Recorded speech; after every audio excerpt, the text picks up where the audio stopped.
Good morning. My name is Julie Samuel Wisman, and it's my pleasure to welcome you this morning, those of you that are on Zoom and also those joining us on our live stream on Facebook. We're so pleased that you've taken the time out of your day to share it with us this morning.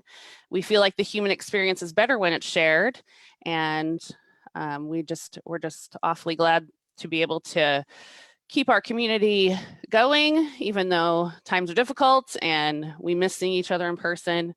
We really feel like this keeps us connected in the best possible way until we see each other all in person again. So we are a secular humanist community where we gather around our 5 values, which are people are more important than beliefs, meaning comes from making a difference, reality is known through reason, human hands solve human problems, and be accepting and be accepted. So we have a great lineup this morning. Presenting for us today, first up is our musical guest, They Call Me Sauce, our community moment by Guy Niederhauser, and our guest speaker is Ed Utter. So without any further ado, I'd like to introduce and welcome our musical guest, They Call Me Sauce. KC-based hip hop and rap artist, describes himself as providing soulful and empowering tunes. Has a fantastic light show going on already this morning. I think that's something we haven't seen yet on our virtual presentations. He can be found on all the sort of music streaming services, Spotify, SoundCloud, YouTube, and he will tell us more about himself as well, and also at theycallmesauce.com. So without any further ado, let's give an Oasis waving welcome to They Call Me Sauce. Hey, what's up, everybody? Glad to be here. I've never heard of Oasis before. I've heard of tons of secular humanist communities, but not Oasis in Kansas City. So nice to meet everybody. I am going to do a song called Mood, just to kind of set the mood of my vibe.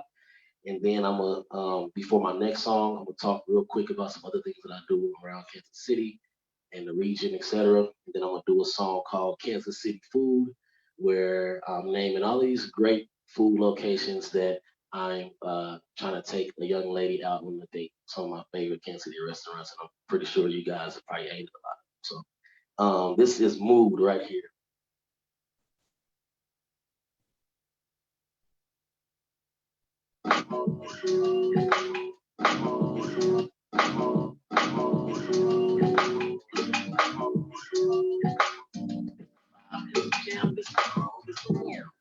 Hold on. There we go. There we go.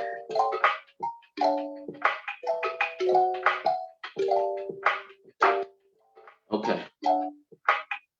Listen, just like a mood ring, this feel like a mood swing, yeah. Play on the way from the movie, chilling with your boo thing, yeah. Kicking like Bruce Lee, but I be on my Bruce Lee, boy. I glowed up, and I showed up, like showing up, and I showed love, and I'm sauced up. Just watch how you walk up, the fake ones crossed up, it ain't nothing to talk of, so I'ma keep this energy positive. I put my story on the beat so you can vibe to it, cause you know what? I provide the vibe provider. Shout out my supplier. I got bars, barbed wire. Ain't you bored of them cookie cutter songs? I'll inspire. This take balls. I'm umpire. It's a mood. This a vibe. This is jam. This a groove.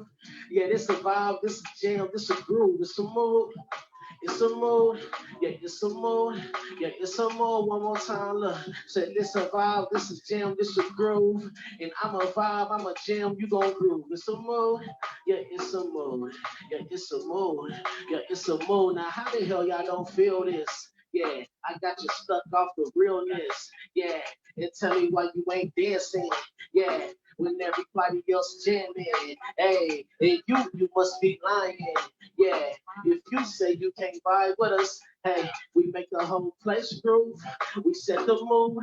We set the mood. We set the mood. We set the mood. Listen, how the hell you don't feel this? All I do is supply rooms with the vibes and the realness. You gonna die because I'm killing. Better yet, we curate, we bring life to the building. One love to Aretha. Her and Mike probably chilling. This type of groove could be the classic that they get. But some people wouldn't know good music if it slapped them on the ear. I ain't sold up my songs. I ain't caught it out hurt. I ain't sell out my people. Ain't shot the boy in his face. See, I guess they only want what's on the radio. I mean, could you hear my songs on the radio? I mean, do it from the heart. That's the way to go.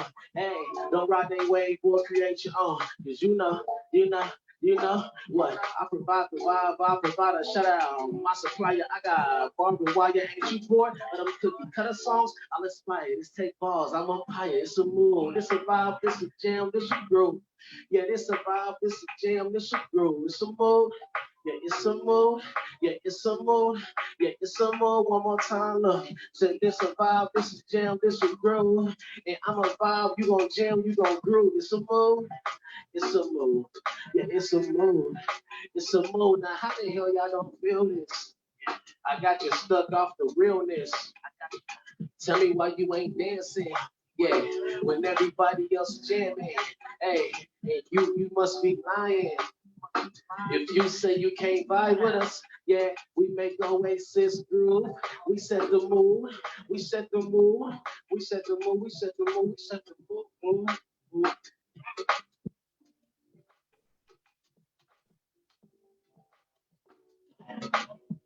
You only hear the sound of one set of hands clapping due to our setup, but that's fantastic.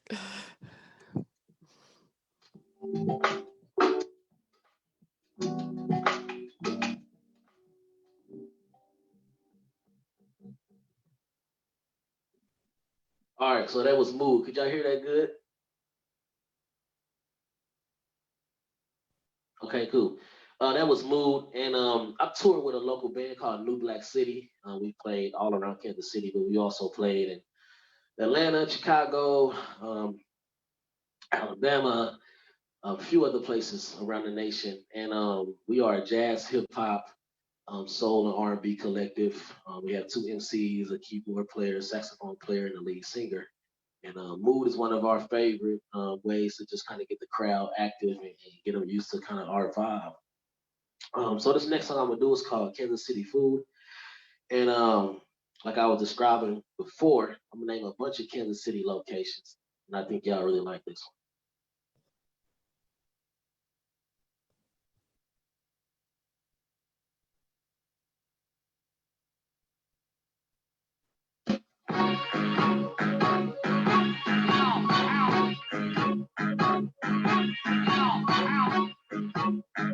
All right, there we go. Yeah. Look, listen. Hey, baby, all I want is you. Can I love you like I love my favorite Kansas City food? I mean, can you be my boo? I could be your baby.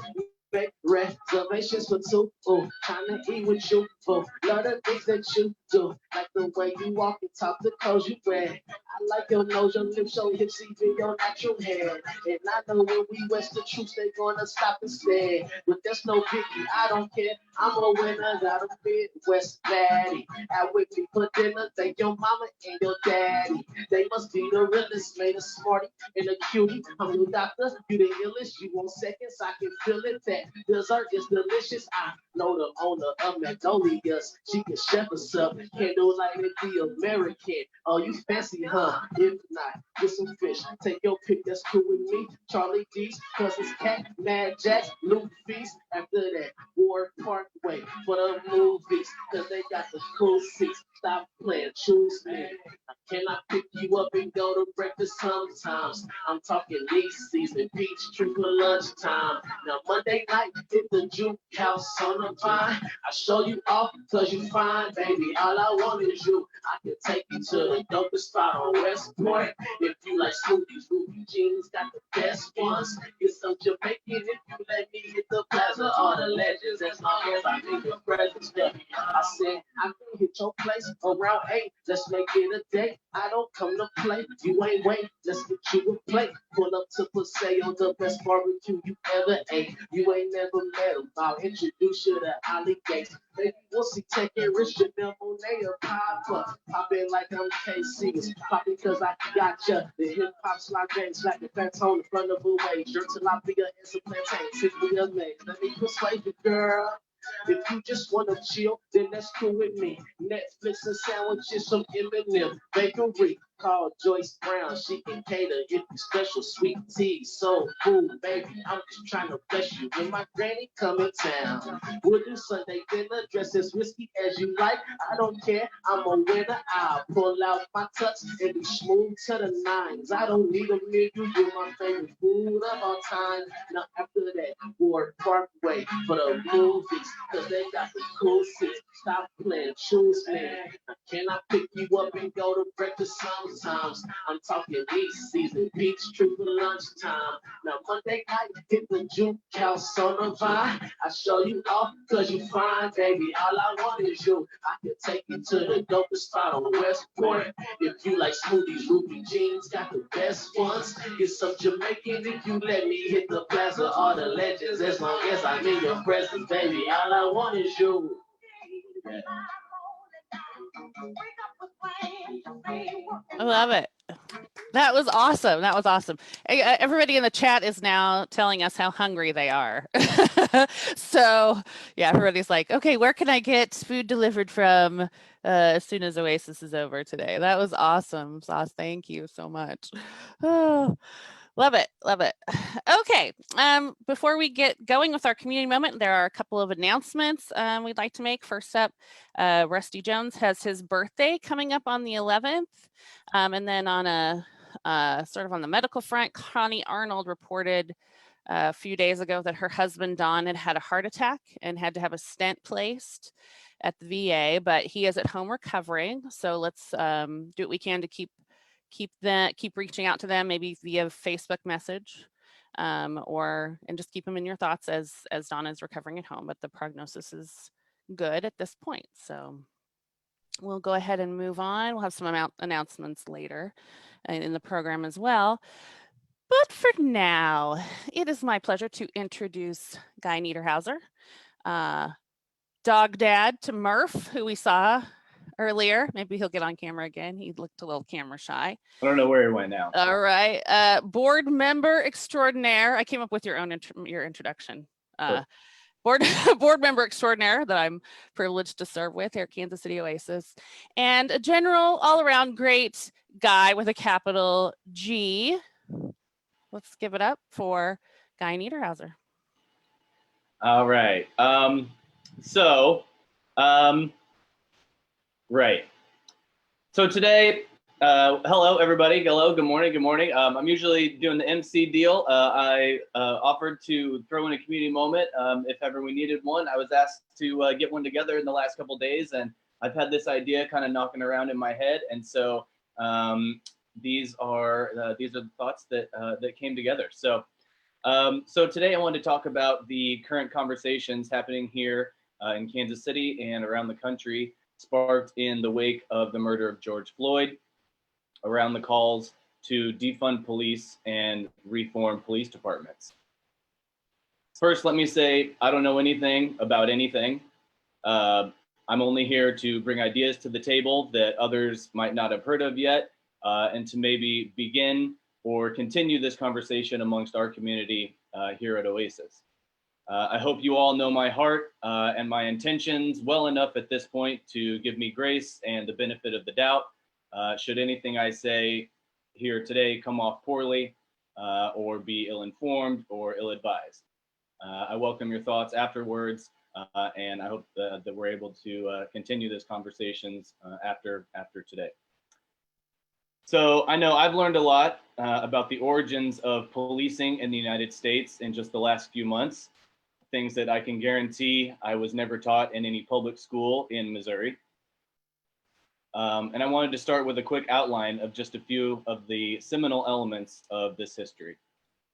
And to be sure, I'm leaving out plenty of things, so I'll just say a few things. But this goes as far back, of course, as the European invasion of the Americas. But in the early 19th century, the first organized departments were coming together as a means of control over immigrant labor for the purposes of economic exploitation, as well as political and social dominance, as new waves of more diverse Europeans began to flood to the northern states. It continued by moving and removing indigenous populations throughout the plains and Midwest as Europeans pushed westward in pursuit of manifest destiny. And of course, policing was used as a tool to control slave populations throughout the South, informally since the 1600s, and free Black people post-abolition. Policing's racist and economically exploitative history cannot be forgotten during this conversation.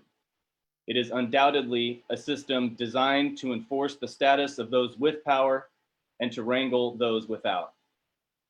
It serves the haves, it reinforces particular social norms, and it perpetuates hierarchy. It fits perfectly into our capitalist American caste system. Since policing's inception in the United States, it has served moneyed interests at the expense of those attempting to work a system designed against them.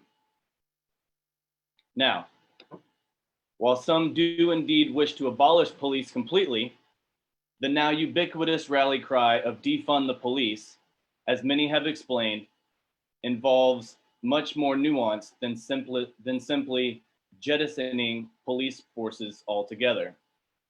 Most agendas instead involve a redistribution of police department funding to community resources, better equipped to handle things like mental health services, issues of homelessness, domestic violence, and the like. Things that have made their way under the policing umbrella as our social safety net has continued to be ignored. All this understood, I believe it is plain to see that given the state of our politics, our economy, our desperately entrenched racial and class divisions, especially in Kansas City, for example, that policing as a whole is not going away anytime soon. For example, an Economist YouGov poll from June found that only 22% of Black folks even support abolishing police. A national Gallup poll from July found only 15% support this action. So what am I getting at? I'm suggesting today that in tandem with efforts to defund, divest, reorganize, and reimagine policing, activists and progressives even ought to, and maybe in progressives particularly, ought to consider becoming a police officer themselves and work to reform the institution from the inside as well. The culture of American policing is one that needs reforming as much as the institution itself. Imagine if 3 intentional anti-racist officers, having refused to become entrenched in the hierarchical, yes sir, boys club mentality of so many departments, had been at George Floyd's side when Derek Chauvin suffocated the life out of him. What if true justice-seeking diehards had been there that day? I saw a documentary a few years ago called Crime and Punishment, which followed the struggles of a group of New York City police officers who refused to meet stop and frisk quotas because they found them unethical and discriminatory. This group of mostly minority officers stood up for their ideals, and they indeed were shunned by their fellow officers. They were given terrible hours, poor evaluations, forced to do grunt work, paperwork, and much worse. They ended up suing the city and the department, and now one of them, I believe, is running for office in New York City. There's no doubt that the culture of policing would be a hard one to break through and would take serious determination, resilience, and belief in oneself and one's goals. I actually had the idea of this community moment, talked to a friend of mine about it, and literally a couple days later, this same argument was published in the New York Times. So I'm going to borrow a piece of information from that op-ed this morning. Please do not associate me with the New York Times, but a 2016 survey of Police Magazine, whatever that is, found that 84% of its readers favored Trump over Clinton. Now take that as you will, but the conservative, dare I say, understanding of policing is obviously widespread and well known. This tough on crime, law and order approach, this tough on crime, law and order approach. But it does not have to be this way. Should more activists choose policing as a viable career path, as a viable means to create real change, and be willing to fight the good fight, things could change ever so slowly. I also think that in a country that cannot agree on much of anything, we just are not going to see the abolition of police departments anytime soon. Our social safety net is paper thin, and many of our communities simply do not have the resources to look out for each other, thus perpetuating many of the problems in the first place. Even countries that are racially, ethnically, economically, religiously, and politically much more homogenous than the United States still have police forces. The work of changing culture is hard, undoubtedly. But if it's in pursuit of justice, we ought to consider all means available. I enthusiastically support the goals of activists on the ground looking to make change. I bring this up today to expand the conversation and bring consideration to all the ways to meet our goals of justice and equality. Thank you for listening. I love you all. Thank you. Thank you, Guy, for sharing your thoughts on that. We know that's very timely. And I think people a lot of times have questions about the difference between defunding and abolition of the police. And I think that that's really a salient point to bring up and continue the conversation as this year grinds on painfully, but much needed change is happening. So yeah, I would encourage everybody to think about and address in what ways that they can be the change that they want to see. So that's really great. Thank you so much. If you have something that you would like to share with the group, I know we're scheduled maybe a couple months out now, but Mark Dixon, our board member, is the one who schedules those. So if you want to, think about something that you'd like to share, it could be anything from, let's just say, for instance, your love of Nicolas Cage, to something more serious, like Guy presented to us today. We're here to listen and share, and we'd love to hear from you as well. I was remiss in one of our life celebrations. Clay and Mel Bollinger are celebrating their anniversary today. I think I see them as participants on our call. So happy anniversary to them. And if you have any life events coming up, both happy and not so happy, that you'd like to share with us, we'd love to celebrate those with you as well. So you can message on Facebook Messenger or let any board member know or any of the MCs know that you have something coming up. Oh, and Nikki is chiding me by saying that Nick Cage is a serious topic and that I better come correct on that. So without any further ado, so this is the time where we sort of take a little break. If anybody needs to recharge their coffee mugs, take a little break, walk around, stretch out. We put everybody into breakout rooms. You're free to share or not in those rooms. Maybe meet with a smaller group of folks that are here with us on the call this morning, just chat about how things are going. We'll do that for about 10 minutes, and then we will reset and come back with a little more music from They Call Me Sauce, plus our featured presentation from Ed. So we'll see you in about 10 minutes. Thank you, everybody.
And this is just a reminder to anybody that stays in the main room that if you're unmuted, that you'll be heard on the live stream. So just be aware of that, please.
Okay, welcome back, everyone. I hope you were able to enjoy some good conversation with some of your fellow Oasians. Is that the word we use, Oasians? And maybe even meet somebody new this morning. So that would be another benefit of those breakout rooms. So we're going to go ahead and once let me see if They Call Me Sauce is ready to go. You ready to go, my friends? Yep. All right. Fantastic. So at this time, we'll let They Call Me Sauce take it away. All right. This next song I'm gonna do is called Jazz. So growing up in Kansas City, they used to have a jazz station called 106.5 The City, I believe. And my parents and grandparents just listened to it all the time, and I hated it. Like I didn't want to listen. I wanted to hear some Tupac, some Biggie, some Master P, some hip hop. And as I've grown older, I've grown to appreciate jazz for not only the incredible sounds and the improving that it does, the blue notes and all of those things, but just its role as being a foundational influencer for popular American music. Like everything has sprung from jazz that we celebrate today. And then being in Kansas City with the rich cultural history we have in jazz, the Bond District, and everything like that, it made me really appreciate jazz. And I think it's probably my favorite genre now. So, I mean, I love all the greats, but this song is called Jazz, and it's about my appreciation for jazz from a hip hop perspective. So I hope you guys like it.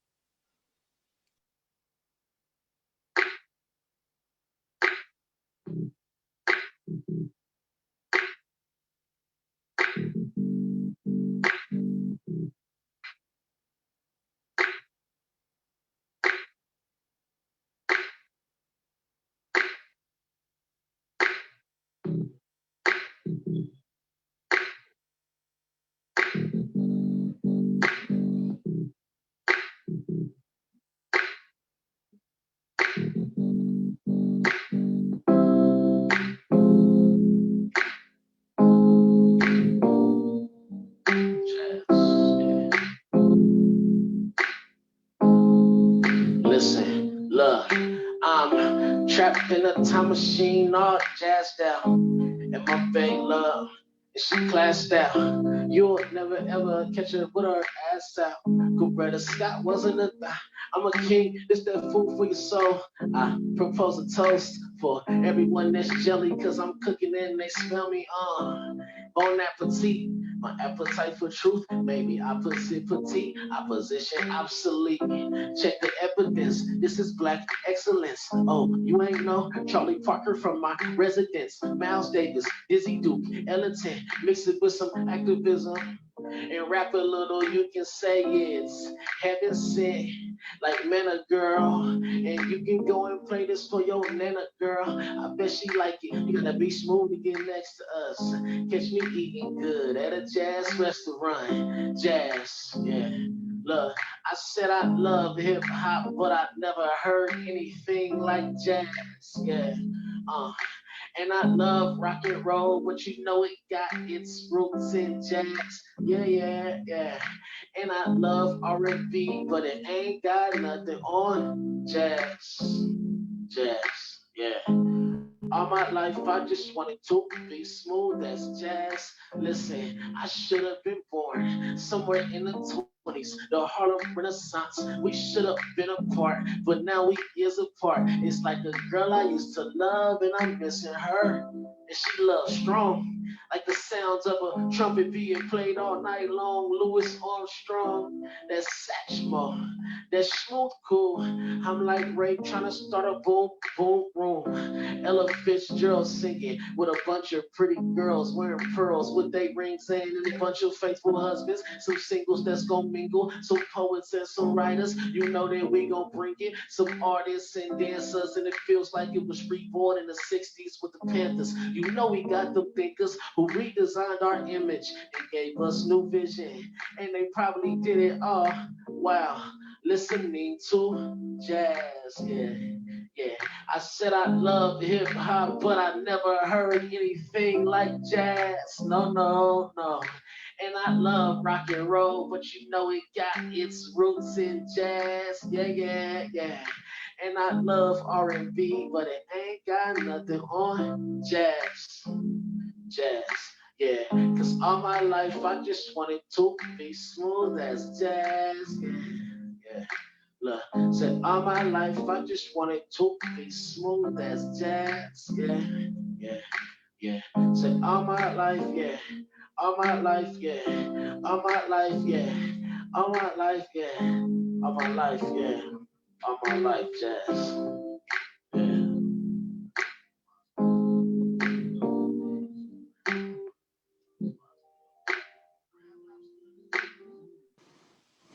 That was great. Thank you. Thank you. Hey, Thank you. hey, Sauce, could you do me a favor and tell me about your shirt? Is that your neighborhood you live in, or could you tell me a little bit about that? Okay, no, so I don't live in Marlboro, but Uh, I live in Vineyard on the east. okay. I got connected last year with a lady who's a part of the neighborhood association in Marlboro. Okay. She was looking for some different things for a youth artist festival they had, and I have a hip Okay. hop education program for middle school age, high school age youth. Oh, okay. It's how you can take hip hop and create. You can do all kind of things with it. It's a big program, but she got in contact with us, so we went out there. We taught a hip hop songwriting Uh-huh. thing. Uh-huh. Students performed, and then we performed as well. So they gave us these shirts. So, Aw, well, that's great. And so this now, okay, so now I have more questions. Talk to me a little bit more about the program. Do you go into schools, or is it typically, I mean, how do you well, when things are more normal, how does that work? so pre-COVID, we were in local schools, and I do hip hop songwriting just by myself outside Mhm. of that, and I've taught on elementary, middle school, college level. I've taught at KU and Washington University. I taught at Blue Springs South in February. But locally, we partner with a lot of local organizations like Mid Continent Public Library. We have a deal with them where we'll come in and teach a hip hop class, and then we'll do a performance as well. Last year we did Library Night at the K, so that was real cool. Been at the Royal Oh, Stadium. yeah. So we partner with different arts organizations who need art programming, but are looking for something different that teens are usual to respond to. So one of our biggest things we did was with teens in transition under Mm-hmm. Mayor Scott James. Mm-hmm. Um, we worked with him, and it was a pilot program for us, 2017, our very first program. We worked with him with some students at Arts Tech down on 15th and Holmes, and we did an 8-week program. We showed students, all the literary techniques that you find in hip hop that you will find in poetry or writing a short story, etc. Mm-hmm. And then we took them to a technological experience, learning about how to set up your own studio. What is a male and female cord? What is XLR cable? How do you connect the headphones in? What is playback, etc. And then we had an entrepreneurial part at the very end. Where we showed students how to create a product, how you can put it online to sell, etc. Wow. We created a song with them, and we shot a music video with them as well. And it became one of the program's best responses they've had from the kids. So we do that with local schools. We had a deal on the table. I can talk about it now, but we had a deal on the table with KCPS to have the first hip hop school in a high school, first hip hop class, Oh, not wow. certified teachers in a high school in like the nation or something like that. Yeah. You know, Wow. because of COVID, of course, but Yeah. hopefully when everything passes up, we can come back and really get our program back up and running. So, and we presented at 1 million cups and all of those type of things. Uh-huh. So we've been out for about 3 years now. We're just trying to keep it going and get it out. And it's, KCPS to Nikki. But I've yeah. taught in KCK as well. I've taught in Washington High School. Mhm. I've taught in Harmon High. And I've taught at Wyandotte as well.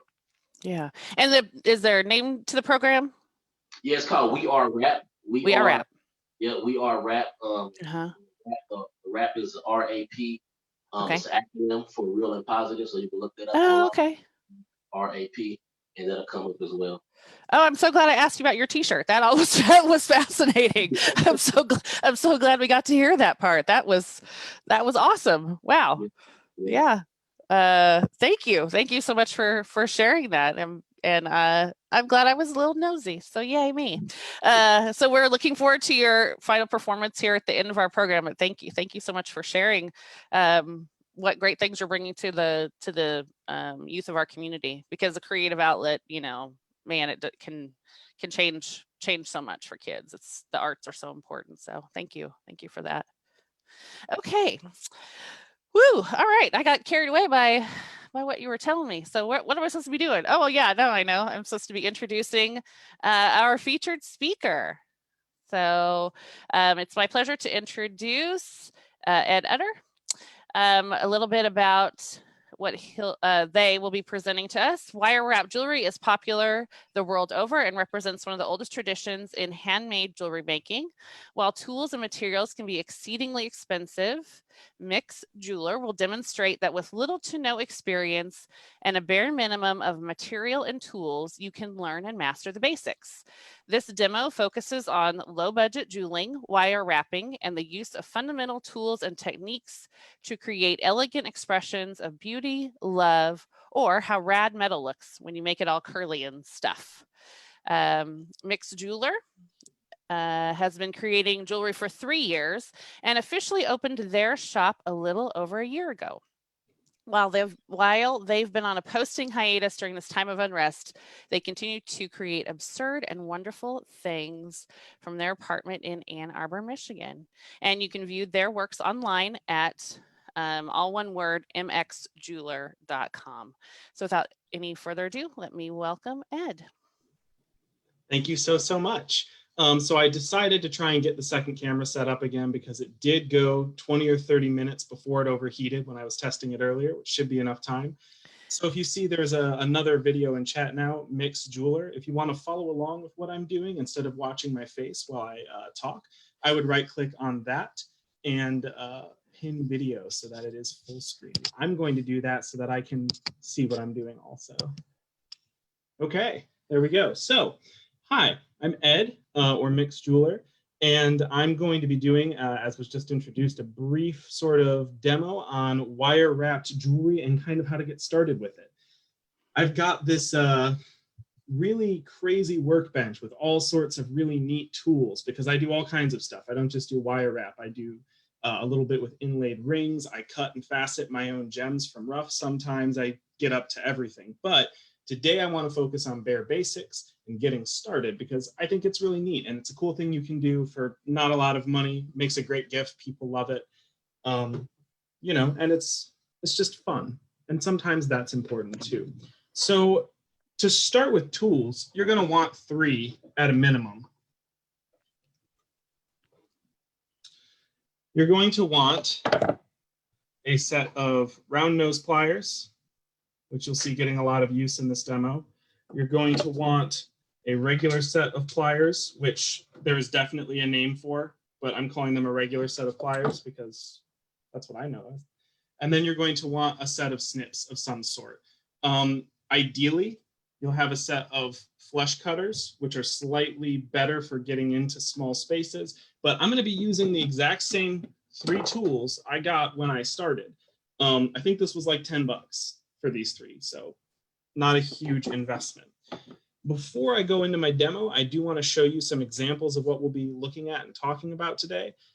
So to do that, I want to talk key terms. I have a background in education. I don't know if you can tell.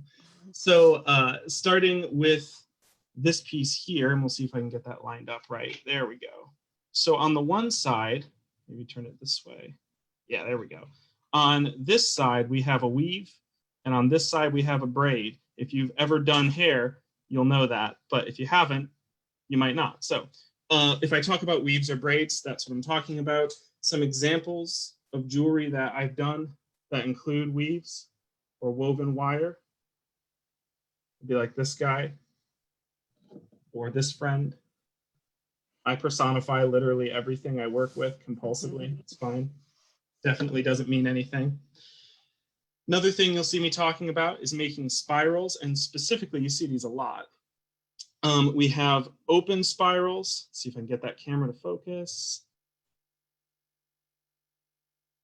Sometimes it'll focus better on my hand, and then see what we can do.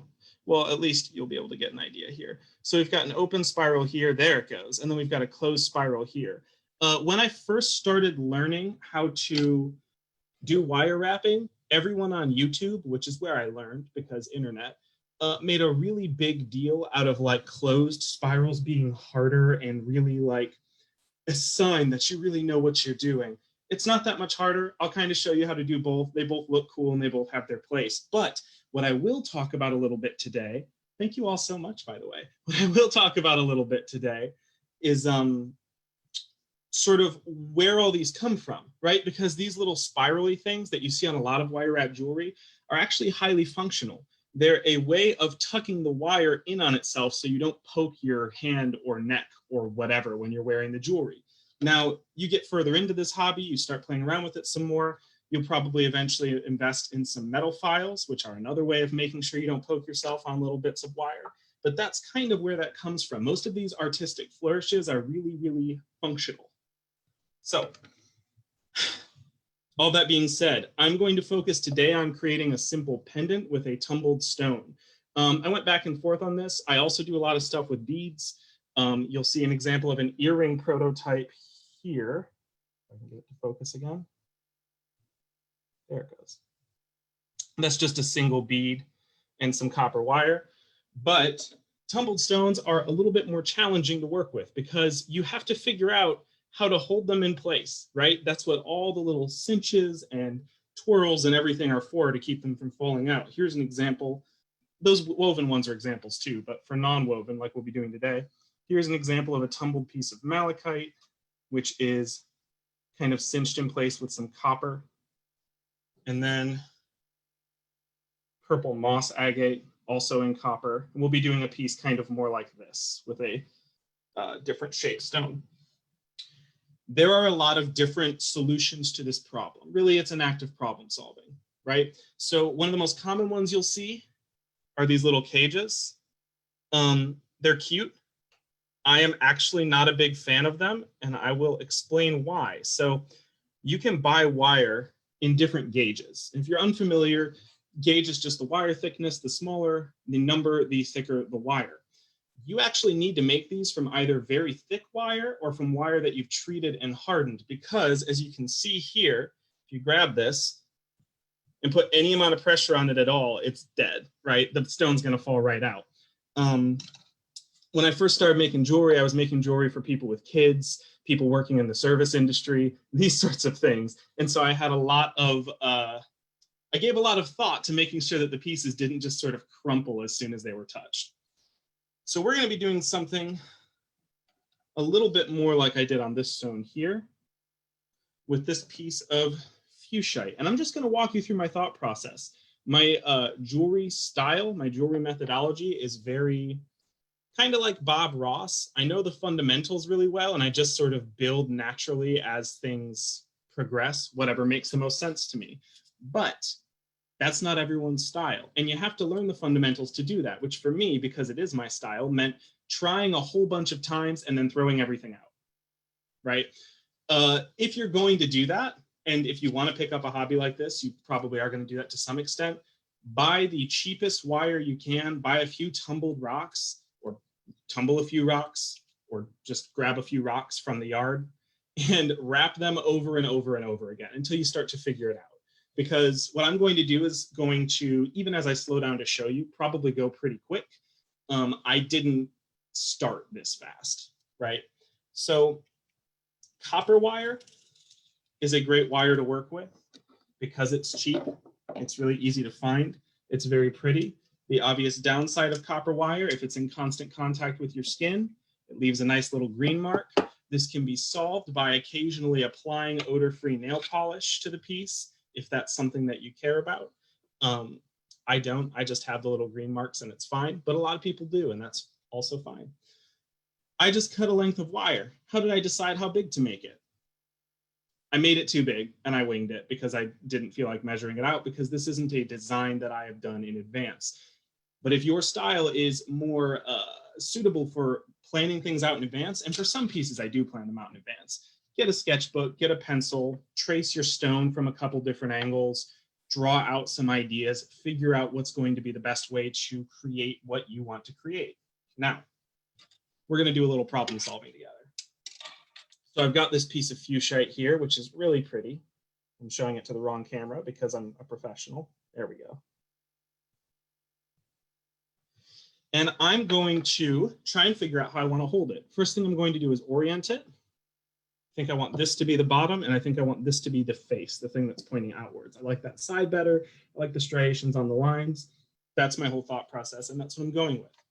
I need something to support it from the bottom. What I'm going to do right now is a design that sort of has a support on the bottom, a central spinal column, we'll call it, and then the bail on top, and then it wraps around that. And I'll kind of walk you through that as we go. So I'm going to start with my round nose pliers. And I'm going to take my wire and I'm just going to grab the very, very end of it as close as I can get and start twisting. Now I have a choice to make already, because I've got my wire to about there. It's just starting to turn back on itself. And if I want this to be a closed spiral, I'm actually going to take the little square part between these jaws and just gently pinch it in and around onto itself until it's closed, which I can demonstrate in a second here. If I wanted it to be open, I could just keep going like this, and it would be open at whatever size it was on the pliers. But I want it to be closed because it's a little bit more interesting. So here it is currently, and I'm just going to very gently, there we go. And basically the goal is to make that hole as small as possible. A thing that a lot of people don't realize when they're trying to do these little twists, especially initially, is you don't just take the pliers and just keep twisting. What will happen is it will start to unseat from itself, which you don't want, and it'll get kind of messy. Instead, once you have that initial circle, you're going to take your normal pliers and you're going to grab just the outermost edge like that and curl it onto itself. And you want to grab it gently. If you grab it too hard, you're going to flatten the wire out. If you don't have files and you still want to make nice pieces, I highly recommend wrapping the heads of your pliers with like electrical tape or something. It'll keep you from marring the wires too much. And it'll also keep the jaws of the pliers pristine, which shouldn't matter when you're first getting started in wire wrapping. But once you start trying to do weird stuff like sticking your pliers into a vise and then hammering something on them because it seems like a good idea at the time, you will eventually mar the jaw of your plier. So I've got a little base here. You can see a little curly friend. Maybe, there it is. I want it to be a little bit bigger to hold the bottom of this stone, so I'm just going to keep going. Hope everyone's day is going swell, by the way. Thank you all so much for having me. And now I need to make what I call the spinal column, the thing that's going to go up the back. So I'm going to actually grab this little musical note base here. That's kind of what it looks like to me right now. And just turn that 90 degrees. So this is what the stone is going to sit on. And then I'm going to hold it up against the stone. I don't know why I printed out a script. I knew I wasn't going to use it. Hold it up against the stone like so to figure out where the bail is going to be. The bail, if you don't know, is the cool little circle part that the chain goes through. or that another circle part, a jump ring, connects to connect it to the chain or what have you. So I know I need it about here, just looking at it. I'm just going to eyeball it, pinch it right there. That's fine for my purposes. Now, if you get really into this, you can invest in a set of bail making pliers. I have a couple. They're really neat. They don't cost a lot either, but I didn't have one for the first 2 years that I was doing jewelry. I was just using these guys. The bail making pliers are nice because they're the same thickness at each step, and because they're bigger. You can get to bigger sizes basically, which is helpful sometimes.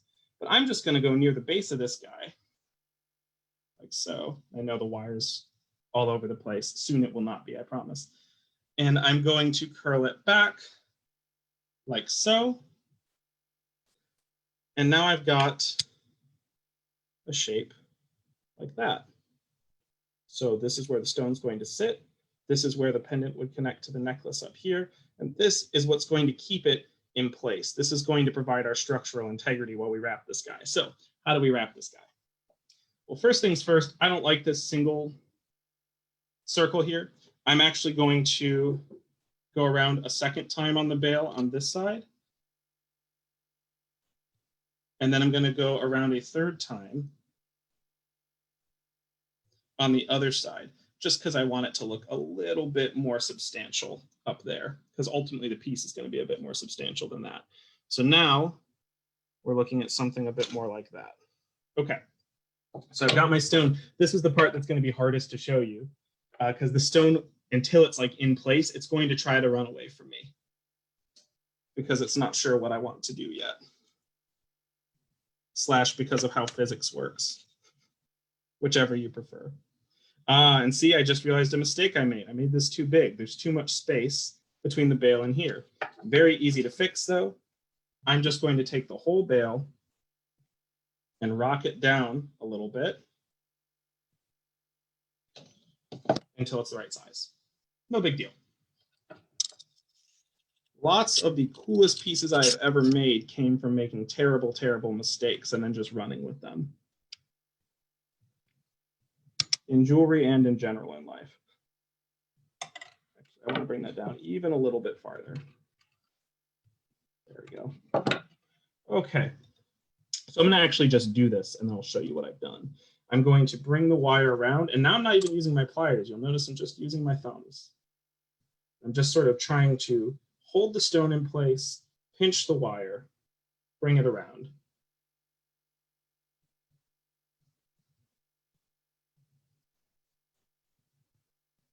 There we go. And if you're having trouble with that, like I am right now, you can just kind of create what I'd call like the ghost of the shape. So I don't have the stone in there, but I've created a loop for it to kind of fall into, and then I can cinch it around that after the fact. That can work too sometimes. And my hope is that this time is one of those times, but we'll all find out together. All right, there we go. And I'm just sort of manipulating the wire to get it to where I want it to be. So I'll bring it around again. And as I wrap it, it's going to fit more and more solidly in place. It's going to wiggle less, right? Which is what we want. Ultimately, we want this to be able to sit on the end of a chain and look good and not fall apart. Those are our main goals. So once I bring it around back one more time, I'm going to take advantage of this little base, and I'm actually going to loop the wire. You'll see here, a second, directly around that base, like so. I'm going to try to do it artfully. So you can see I've actually gone around the outside of the base with this piece of wire. And that's using that bottom to kind of hold this in place. So now I can hold this and it's not going to fall out on its own. If I jostle it a bunch, it will, but it's in place now, which is good. So to finish the basic part of this wrap, all I'm going to do, get the stone into position, get the wires where I want them. I'm going to bring the wire back around the front like so. Bring it back around the front again, like so. Now I'm up at the top. I'm just making choices as I go, right? I wanted these two on the bottom to be a little bit farther apart than these two, so that there's some asymmetry that'll provide some visual interest. totally wing that, doesn't matter. Could have gone the other way, it also would have looked fine, probably. So I've got my wire up here now, and now I'm getting ready to kind of finish this design off, and I have some options. Normally what I would do here is I would actually make another one of these little spirals and let it sit kind of right in front at the top of the pendant. And the way this pendant is set up, that would look nice too. I'm not going to do that this time because I want to show you another technique that was infuriating to figure out the first time for me. So hopefully I can save some people a little bit of heartache here. I'm going to wrap this wire around the front into the back where I ultimately want it to terminate. And then I'm going to find a part here on the back that I want this to wrap around to finish the wire. And I think in this case, I'm going to wrap it around, you can't really see it there, but I'm going to wrap it around this bit of wire right here. So while the wire is still long, while I can still take advantage of the fact that I was lazy and didn't measure it, I'm going to pull it under that, like so. And I'm holding this part that goes around, that goes around to the front in place while I do that, so that I don't destroy the whole front of the piece of jewelry, right? I just want this wire to move in this back area. There we are. And then I'm just going to thread it through again. I like to hold my thumb in as I close it to prevent kinks. Not to shame my jewelry, but you know, it's not the most convenient thing. And then you can see we've got a really big curl here right now in the back. This would sit very uncomfortably against someone's chest or collarbone or what have you. So to really pull it through, we're going to use the pliers and just kind of rock the wire like so. So it's a bit tighter around that point. And then I'm going to guesstimate. So I want this little wire to finish around the back under this thing that I've wrapped it around, because that will put it between some wire and the stone instead of between some wire and your chest, right? And I don't want to poke anybody. So I'm going to cut about as much off as I think I need you to do that. And then I'm going to, this is the part that was infuriating, see how well I can show you this. So I've got this little bit of wire right here. You can kind of see it poking out. Maybe I can get it closer even. Maybe not. There it is. Got this little bit of wire poking out, and I'm going to take my regular pliers and close it on itself, and kind of with a sort of rocking motion, just like curl the wire around itself like that. So I'm providing just enough pressure to make the wire curl around itself, but not so much that the wire I'm attaching it to is coming off. And that takes practice. Not a ton of practice, but a little bit. Okay, cool, we did it. So this would be an okay piece, but there's one other thing I can do to make it A, a little bit more interesting, and B, a little bit more robust, a little bit sturdier. And that is add some cinching. So you may have noticed on some of these other pieces I've done, this little design. This isn't just for looks. What this does is I've got a bunch of wire in front of the stone. I've got a little bit more than I need, but I've already finished the wrap. If I twist it, I'm now tightening the wire down to the stone. I'm locking it in place essentially, which is good. So we're going to do that. To do this, you want to hold the wire in place on either side of the stone with your index finger and your thumb, just so that it doesn't, again, come loose and end up somewhere weird or bad. And then you're just going to grab it wherever you think it needs a little visual interest and twist it just like that. So I've made this little wave pattern here. I'm going to do the same on the wire below it. Just very slightly down there. And then I'm actually going to do a couple on the back. And these ones obviously won't be visible. You can go a little bit harder on them and it will work fine.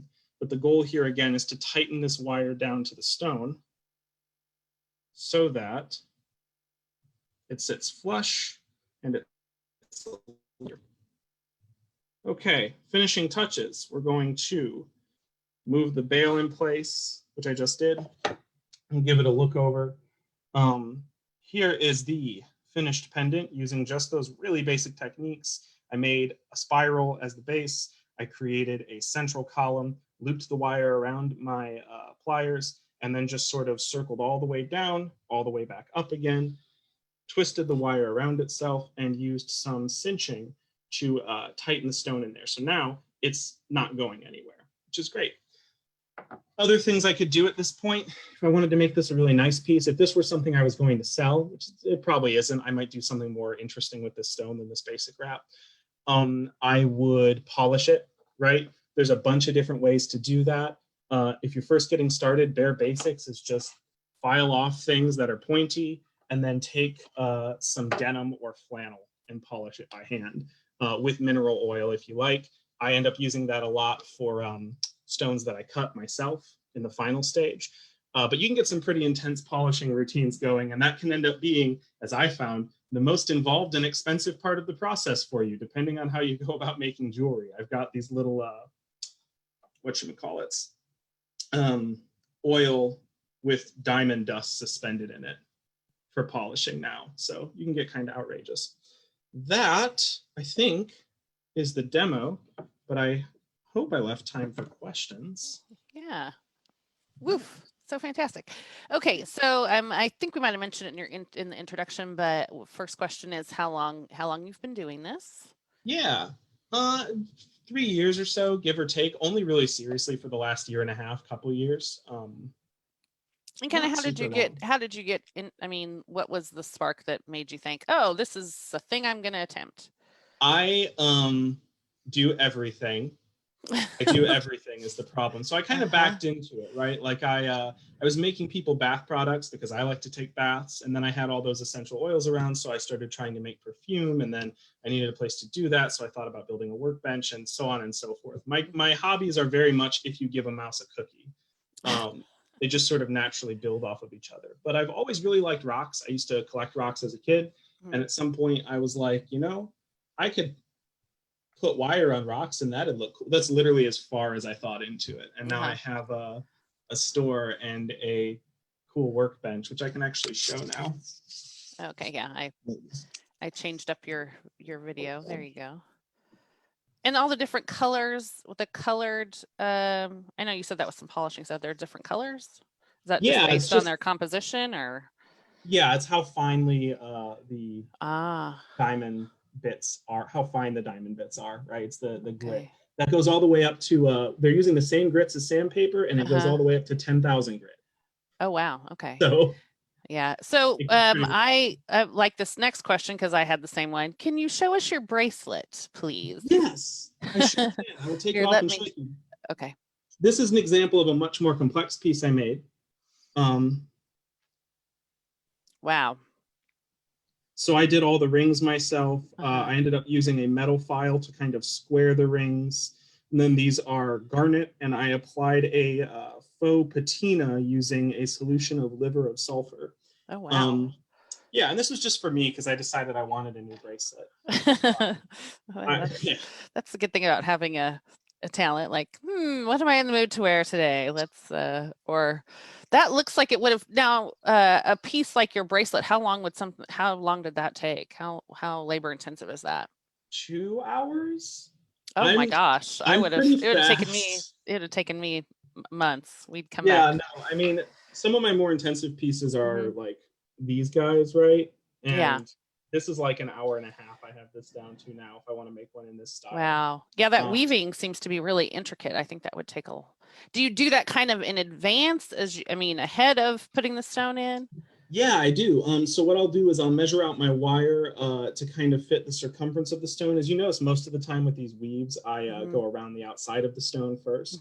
And I'll give myself a bit of extra room, and then I will weave the entire girdle, for lack of a better word, set that around the stone, and then add some additional weaving on the rest of the wire that I then loop in front and in back to hold it in place. And pro tip for anyone who wants to get into weaving, what I used to do was take painter's tape and hold wire in place and then use like a bad wood clamp, like a $3 wood clamp, to clamp that to a table and then try to weave that, which was miserable. if you have access to a bench vise, just like any bench vise, it makes it a million times easier. I cannot recommend that enough as an investment if this is something you get into. Yeah, can we, okay, so Oh, yeah. Nikki's asking, oh, you see the questions there about tumbling, and then also maybe like where you source things from. Oh, of course, absolutely. So tumbling rocks is basically, I've got a rock tumbler going right now in the bedroom, actually. It's a nice white noise machine. But it's basically, you put a bunch of rocks in a little rubber cylinder. Generally, there's other types of tumbling I won't go into. This is the most affordable and accessible kind. And you throw a bunch of rocks in it in different sizes that you found somewhere, along with basically dust that is a certain grit. And you just throw some water in and it tumbles, it rolls over itself, and basically mimics the same process that rocks undergo in rivers or the like. And then once you go through however many grits, you have these like little polished stones. And most of the stones you see, if you go to like a metaphysical shop or somewhere, are tumbled stones, or tumbled stones that have had a hole put through them to become beads. Those like oddly shaped ones, those are generally tumbled. And then they usually put like car wax or something on them to make them shinier. I don't do that, but it's fine. I don't have any issues with it. I just don't do that. And then you had another question about your sourcing of, I mean, yes. Are they rocks you find or so there's a purchase? There's a mix. So wire I get from a site called Monster Slayer, because all their metal's recycled, which I really like. And it's really, really affordable, and their shipping is great, and I've only had good luck with them. Rocks, I get beads, the same place everyone gets beads on the internet, Fire Mountain Gems, in general is where I get them. For precious stones, I usually try and source synthetic stones so that I know that there's no blood on them, and I do research into sourcing them ethically. So I've got like some synthesized black opal, for example. I was actually wearing a ring with a piece of that in it earlier. And then for tumbled rocks, it's a mix of rocks I tumble myself, rocks that I find when I wander into a shop and I'm like, oh, this is a cool rock, I'm gonna buy it because I want it. And also I buy a lot of, I can grab this real quick. Okay. Probably use this one. There's a website called Hausen Rocks. I think they operate out of New Mexico, maybe, that will let you buy rough stones. Oh, wow. And I actually cut some of my own stones at this point because I wanted to do more, I guess. So I have a flex shaft, and I will like lop off bits of this rock and then facet it by hand and polish it and make it really shiny. And of course, buying in rough is a lot more affordable, right? For what you get, but then there's a lot more work that goes into it. Wow. Yeah, Wow. All over the place. And is copper your copper wire preferred, or what else? What other medium? What other metals? Yeah, great question. For stuff that I wear, I do a lot of copper and a lot of red brass, which you also see called new gold. This is an example of red brass that has a patina on it. Okay. But I work with all sorts of metals. I'll occasionally work with art wire, just like the aluminum or nickel that you find in stores that's sometimes colored one way or another, just to like mock up an idea because it's cheap. But I do the same thing with copper just as much. You can buy an absolute crap ton of it on Monster Slayer very cheap because it's copper. But I've worked with sterling silver and a bunch of other metals. Once you get more into it, there are considerations for different types of metals. You end up having to deal with things like work hardening and annealing to like soften the metal with heat and stuff like that. Which I ended up doing a bit of for like this bracelet. But for any of these wire wrapped pieces, I could have used silver or nickel or anything, and it would have worked about the same. Okay. And do you do, I'm looking at your website now before I could answer my question. So you have the ability for people to order custom things based on what they see, or have you had people bring you rocks? Like, here's my favorite crystal / rock. Yeah, I totally have. I've had people bring me rocks. I've had people say, I want something, I don't really know what, can we talk through it? You know, and I've done all sorts of stuff. One custom order I did, which actually, if I turned off my video, you would see it's my my profile picture here, but it's a copper and chrysocolla masquerade mask that's entirely wrapped. That took like 8 hours. That one took a while. But Yeah, I actually mostly do customs. A lot of the other stuff on my shop, occasionally I'll sell a pre-made piece, but usually I just make them for practice and to try out ideas and better my skills. Or I do rocks in particular styles. So like the wrap I did today is a variation on one I do, which I call a Pegasus wrap. And you can buy just like a wrap in that style on my site. I have this wrap is another standard kind of wrap that I do. And then one that I'll show you real fast because it's one everyone seems to like a lot.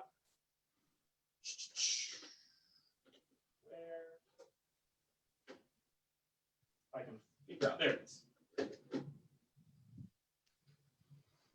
One of these, which is a ring. Oh, wow. And I can do, you know, if you were to go to my Etsy shop, you'd see like you pick a bead and you pick a metal. Oh, okay. And I just make one of those. Those Yeah. take me a little while, but they aren't too bad. So yeah, I do a mix of like, I just made this piece because I thought it was cool. I made this piece totally custom to order, and I made a piece in this style that someone picked like what they wanted for it. Okay, because I like to go off book and ask random questions. So tell me a little bit more about your education background. Yeah, so I'm currently a business analyst, but I was a teacher for 1 year, and then the dean of instructional technology, and also a teacher for 4 years at an all-boys Catholic high school in Detroit. I'm neither all-boy nor Catholic. Really helpful for the queer students. Yeah, you know, it was good for me to be there for their sake. So I have 5 years of teaching experience, 4 years of experience as a dean, which isn't as cool as it sounds. They did not let me wear a cape. I still had to wear a shirt and tie, and I thought that was criminal of them. It's not like Hogwarts, huh? You don't. It's nothing like Hogwarts. Yeah, fair. I had 18 counting the teaching at one. Oh wow, yeah. So you are very familiar with that. I think we have some recovering Catholics in our community. Oh, for sure. Yeah. Well, that's fantastic. Okay. Yeah. Well, that was really awesome. And I'd like to say that, and I super appreciate Nikki sharing her connection with us. This is a sort of presentation that would be hard in our, you know, this is a very post-COVID sort of demonstration, but you know, in our big meeting room that we used to meet in, this would have, I think, been a lot less impactful because we could actually see what you were doing. So that's pretty cool. Good. I'm really glad to hear that. So yeah, that was really great. Okay, is anybody else? I'll see if anybody else has any questions. And if not, then we've posted the links to your shop, and people can take a look and yeah, keep you busy. Awesome. In your spare time, right? Yeah, okay, well thank you so much for joining us from Ann Arbor, correct? Yes, Ann Arbor, Michigan. Yeah, great. That's just awesome. All right, thank you so much. We appreciate you sharing your talent and your time with us this morning. We're really grateful for that. So with that, we will get ready to welcome back Sauce for his final performance. Let me get that going. There we are. Hello again. Yeah, so if there's anything else you'd like to share with us before we part ways this morning, Sauce, please do so. And then otherwise, we'll enjoy your last performance. All right, so this last song is called Popular. Before I get to that, I just wanted to say shout out everybody who put this together, and for Jacob for reaching out to me. This definitely has been a great experience. I haven't done a live performance on Zoom yet, so I'm glad that it's going over and looking well. I've only done like Facebook Live stuff and Instagram as well. But yeah, this last song is called Popular. And before I get to explain the song a little bit more, I just want to highlight last week, 2 weeks ago now, I got contacted by 90.9 The Bridge to submit to a new project that NPR Music is doing. And, you know, I always rock with 90.9. I have interviews with them and stuff like that. I did a special thing with them and Calvin Arsenio for Black History Month. And so I'm always over there rocking with them. And my music plays on there a lot too. So if you want to hear on the radio, tune in 90.9. But they hit me up and said, "Hey, we want you to submit a song for NPR's new project that they're doing, that they're talking about, basically continuing the conversation on race and equality. And they're trying to gather these songs from around the nation that are about change." And I was able to submit this a live recording of a song that I wrote called "Animals," and the song talks about mass incarceration and highlights a lot of things that Guy was talking about during his presentation a little bit earlier. And I wrote the song actually came out in 2016, and I wrote it and I did a special project with the Black Archives of Mid America on 18th Line, and the song talked about mass incarceration, all those things at that time. And I was reading a lot of stuff like The New Jim Crow by Michelle Alexander, reading a lot of stuff from movement lawyers like Derek and Purnell, and I just wanted to make a song about it and kind of an EP about it. And so I submitted the song, and I wasn't thinking of anything of it. Like, I even submitted it late after the deadline. Like, I was just behind. COVID has been real bad for me as an artist. I'm a full-time artist and an artist educator, and like all my gigs were going in March. So, I've just been making up income as I can. But this past week was like one of the best weeks I've had. And because NPR chose my song, and Oh, it was congratulations. commissions around the nation from all NPR stations like Chicago, Atlanta, Seattle, Portland, like big cities. And out of 12 songs that made the playlist, my song is on there. Wow, that's So awesome. yeah, so I'm re-releasing the song on August 21st. It's a Okay. very important song to me. It's on their website. You can go to NPR and look up go to the live sessions and look up the NPR Songs for Change, Songs for Change playlist and check it out. So with all that momentum, and I had a lot of other things that happened this week that just been really good, including this. And I've been doing some day trading. I made some money this week. Good. So Good. this is like my best week. So I just want to say that August 21st, new music coming out. So if you have Spotify or Apple, please follow me, check it out. Everything online is They Call Me Sauce. Please, if you like the music, check it out, share it. What this song I'm gonna do is called Popular. And I said all this because I've been doing music for a long time, recording professionally. In the last 2 years, I've actually been profitable. I actually paid bills with music. I've performed in over 30 cities with New Black City. We've done all the music festivals. We've done South by Southwest, Middle of the Map Festival, Wow. we did Boulevardia, we do all the festivals. And before people knew who I was, or before I was being requested out of state, like I knew I had something special. And this song is called Popular. It's about, before you're popular, before you release your jewelry, like before all of that, you already knew you had something. So this song is to remind you that even if you didn't have those things, you're special just the way you are. So this song is called Popular. It is dedicated to anyone who wasn't popular in high school. Here we go. Right here. Right here. Okay.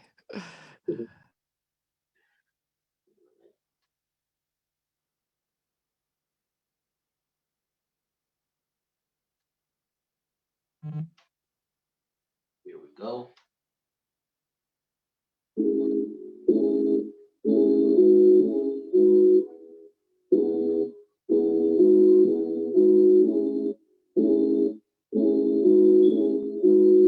Yeah. Look, before that word sauce was popular, I was already popping, huh? On the wave like Papados, since I popped out my mama, huh? Why you think they call me sauce? It ain't on me, boys sent me. Girls used to call me a loser, now look at that. I'm a winner now. Where was you when I was still in Echo to look good in my school? Like, where was you when I was grounded reading Goosebumps in my room? Now, where was you when my pops bought me that see-through Game Boy Color? And they stole my bike in the projects and treated me like I wasn't their brother. See, they were just mad because I had that saucepan, Black Max, flossing. We had the dopest fights in the 5th Street. Just ask them, call them up. Iversons, Jordans, OGs, Pennies, had them all. 90s cartoons when they first jumped in. Had the sauce, I ain't gonna stop, never mind me. Look, I'm just sharing my truth, but this song ain't just about me. Nah, this song about you and how all of those years they overlooked your sauce. And I know you agree, so sing along with me. Say, I ain't new to the sauce. Boy, I'm true to the sauce. Yeah, I ain't new to the sauce. Boy, I'm true to the sauce. Yeah, I ain't new to the sauce. Boy, I'm true to the sauce. Yeah, I ain't new to the sauce. Boy, I'm true to the sauce. Look, way before I jumped in the game. Way before I been had it. Way before they knew my name. Way before I been had it. And way before you were popular. Way before you been had it. You was already popping. You was already popping. Look, I've been popping since my pops laid eyes on my mama. I felt the same thing with my girl now. Boy, that's good karma. And I know where you come from and see where you going. You got it, that drippers all on you. When the boys thought you ugly, but now you so fine. They want to get all up on you. Hey, and it's a shame that they used to be good. Oh, well, you don't even need them no more. Way back when you was just sweeping the floor. Now they all see that the building is yours. It was always there. Even when nobody knew me a kid. Saucy, I swear. Back before they even called me that, I got jobs who wish they should have called me back. Now, who were you before all of that? Back then with no labels on you. Way before they take it from you. All they take new bite, extra sauce, real smooth like 90s cartoons when they first dropped in. Had the sauce, I ain't gonna stop, never mind me. Look, I'm just sharing my truth, but this song ain't just about me. Nah, this song about you and how all of those years they overlooked your sauce. And I know you agree, so sit along with me. Say it, I ain't new to the sauce. Boy, I'm true to the sauce. Yeah, I ain't new to the sauce. Boy, I'm true to the sauce. Yeah, I ain't new to the sauce. Boy, I'm true to the sauce. Yeah, I ain't new to the sauce. Boy, I'm true to the sauce. Listen, way before you jumped in the game, way before you been had it, and way before they knew your name, way before you been had it, and way before you were popular, way before you been had it, you was already popping, you was already popping, way before they made Facebook, y'all was already popping, yeah. Yeah. That was so fun. That was awesome. That was awesome. Woo! So we're looking forward to your new music on August 21st. NPR Songs for Change, correct? Yep. Yep. Okay, fantastic, fantastic. Woo, what a treat. What a treat today has been. It takes all of our collective pieces of our community and our guests that we bring in to make a just an educational, inspirational kind of morning. And thank you so much, Sauce, and thank you, Ed, and thank you, Guy. I'll just real quick put in a plug that Oasis is a 501c3 nonprofit organization that's entirely volunteer staffed and donation funded. So if you appreciate what you heard, there's several ways to donate. The easiest probably is to go to kcoasis.org and click on donate at the top of the homepage. So we'll just leave you with that. And with that, I would just encourage people, throughout the week, 7:30 a.m. Every morning, we have an Oasis Coffee Talk, same link, same meeting ID as this one, and then also Wednesdays at 8 p.m. And with that, I will just say that we really appreciate everyone being here and sharing and being a part of our community. If this is the first time you joined us, we're happy you were able to find us and join with us. We'll be here again next Sunday and for the foreseeable future via Zoom and live stream. Thank you. Thank you so much, everyone. And I will see you all next week. Take care.